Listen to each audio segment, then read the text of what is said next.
Sud Radio Conseil de famille.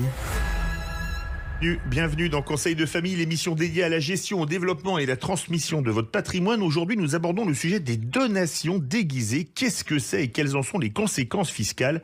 Stéphane Moller, pouvez-vous nous éclairer sur cette pratique?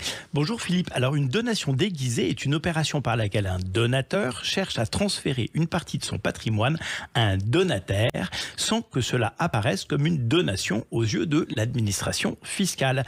L'objectif est souvent d'éviter ou de minimiser les droits de donation qui sont normalement dus lors d'une donation classique.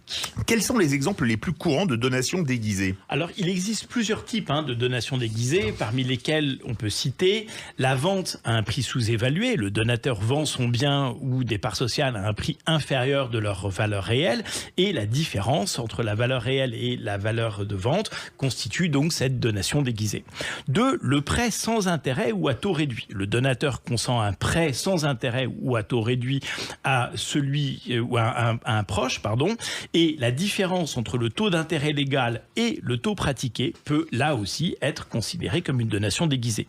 L'abandon de créance, c'est-à-dire le donateur qui renonce à réclamer le remboursement d'une somme d'argent qu'il a prêtée à un proche, cet abandon de créance est aussi assimilé à une donation déguisée. Quelles sont les conséquences fiscales d'une donation déguisée?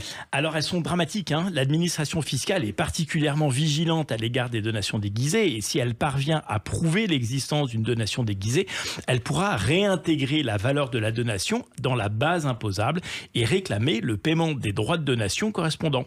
De plus, des pénalités pourront être appliquées. Elles peuvent aller jusqu'à 80% du montant des droits éludés. Existe-t-il des moyens de régulariser une situation en cas de donation déguisée? Bien sûr, les contribuables concernés par une donation déguisée peuvent régulariser leur situation en déclarant spontanément la donation à l'administration fiscale. Cette démarche volontaire peut permettre de réduire les pénalités encourues.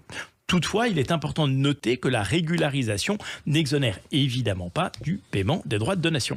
Merci Stéphane pour ces précisions sur les donations déguisées et leurs conséquences fiscales. Nos auditeurs sauront désormais que cette pratique n'est pas sans risque et qu'il est préférable d'opter pour des solutions légales pour transmettre son patrimoine. Et oui, il est important de rappeler que la transmission de patrimoine doit se faire dans le respect des règles fiscales en vigueur.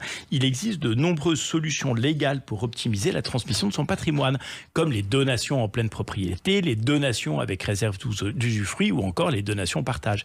Il est donc vivement conseillé de consulter un professionnel du droit, par exemple un notaire, ou alors un conseiller en gestion de patrimoine pour étudier les options les plus adaptées à chacune de nos situations. Merci Stéphane. Conseil de famille reviendra demain avec un nouveau sujet d'actualité en matière de gestion de patrimoine. À demain pour Conseil. Retrouvez nos chroniques quotidiennes sur le podcast sur sudradio.fr et les questions sur conseil au pluriel-2-famille.com. À demain Stéphane. À demain. C'était Sud Radio Conseil de famille.